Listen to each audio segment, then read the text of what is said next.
හැමෝටම වෙනදා වගේම සුබ දවසක් කියනවා. මම අද නවකයන්ට මැණික් ව්‍යාපාරයට මේ ෆීල්ඩ් එකට අලුතෙන් ආපු අයට දෙයක් කියන්න හිතුණා. ඔයාලට බලා ගන්න පුළුවන් මේ තියෙන අබගහ ගාව සහ අපේ ඔරලෝසු ගනුව රත්නපුර ඔරලෝසු ගනුව ගාව මැණික් මාකට් එක. ගොඩක් අයට මේ මැණික් මාකට් වල ගලකට කියන මිල ගණන් වලට බය වෙන පිරිස ඉන්නවා. මම දැකපු දෙයක් තමයි අපි දැනගන්න ඕන කොච්චර ලොකු මිලක් කිව්වා අපිට දැනෙන වටිනාකම විතරක් ගලකට ගහන්න.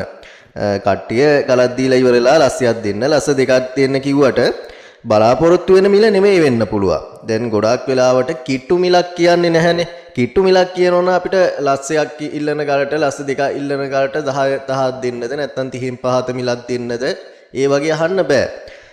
අපි ගලකට රුපියල් 20000 ඕන නම් කවදාකවත් මේ මැණික් මාකට් වලදී 20ක් දෙන්න 25ක් දෙන්න කියන්නේ නැහැ. ඒක ගොඩක් මේකේ ඉස්සරින්දම ආපු දෙයක් තමයි ලස්ස දෙකක් ඕන නම් ලස්ස දෙකක් ඕන කියලා කියන්නේ ලස්ස 10ක් ලස්ස 15ක් ඒ වගේ තමයි කියන්නේ. දැන් අපි 20000ක් ඕන ගලට කවදාකවත් 20000 30000 දෙන්න කියන්නේ නැහැ. අඩුම ලස්සයක්වත් දෙන්න කියනවා නැත්නම් 75ක් දෙන්න ඔය වගේ කියනවා. ඒක නිසා මේ නවක පිරිස වෙලා තියෙන්නේ ඒ වගේ ගලකට මිලක් කියලා ගල දුන්නාට පස්සේ ආපස්සට දෙනවා. ඒ කියන්නේ එයා බය වෙනවා මේ ගල රුපියල් 20000 ගල වෙන්න පුළුවන්. හැබැයි ඒක කියන්නේ ලස්සයක් දෙන්න ලස්ස දෙකක් දෙන්න කිව්වට පස්සේ කට්ටිය බය වෙනවා අර ලොකු මිලන්නේ මේ ගල කියලා. මේකෙදි ඇත්තම වෙලා තියෙන්නේ මේකේ ඒ මිල නෙමෙයි වෙන්න පුළුවන්. දැන් අපි 20000 25000 ඕන නම් ලස්සයක් දෙන්න කිව්වට පස්සේ කිට්ටුව ලස්සයක් දෙන්න කිව්වොත් එහෙම අපි ඒ ගාන ගහලා වැඩක් නැහැ.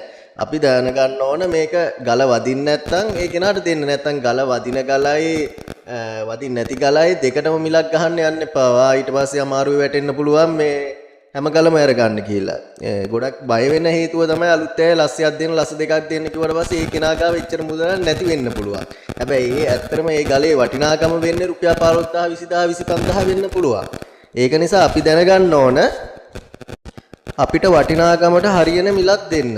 ඒ කියන්නේ ලස්සයයි නෙමෙයි ලස්ස 10යි කියන ගලට උනා අපිට වටින්න එක 50000 න අපේ මිල කියන්න ඕන. නැත්තම් එයාලා කියන මිලවල වලට ගල් අරගෙන ඉවර වෙලා මේකේ පරාද වෙන්න තමයි වෙන්නේ. කවදාවත් නවක කෙනෙක් හිතන්න එපා මේ කියන මිල නෙමෙයි මේ ගලක ඇත්ත වටිනාකම වෙන්නේ. කිට්ටුව ඉල්ලන්න නැත්තම් ඕන කෙනෙක්ට පුළුවන් Tamanට හරියන මිලවල් දෙන්න මේකෙදි.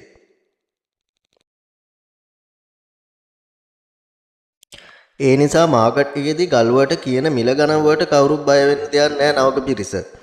Tamanට වදින මිලට ඉල්ලන්න පුළුවන්. හරියන්නේ නැති ගලන් නම් මිලක් ගහන්න එපා. පස්සේ අපි ගලක් බලමු කියලා කියන්න පුළුවන්. අපිට ගලක් බැලුවොත් ගන්නම ඕන කියලා දෙයක් නැහැ මේකෙදි.